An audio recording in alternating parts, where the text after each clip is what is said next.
mga mimo ko, look at the quality. As in, ang ganda. Look at that. Oh, ang ganda niya. Oh, this one.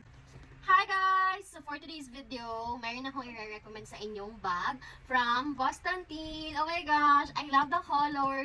So ito yung pinaka-first bag ko from Boston Teen, and ang masasabi ko, ang ganda ng quality ng mga bag nila. Ito yung pinaka-first bag ko from Boston Teen, and hindi ako nag-regret na bumili nitong bag from Boston Teen. Oh my gosh, ang ganda ng quality niya, para siyang mall quality nga, as in. And then, oh my gosh, ang ganda ng color niya, as in, wala pa akong ibang colors ng bag na katulad nito, and this is my first bag from Boston Teen nga. And oh my gosh, look at this. Oh, look at the quality mga mima ko. Ang ganda. Kabog. Oh, look at that. Perfect na perfect tong bag na to kapag mayroon kayong mga quick na lakad.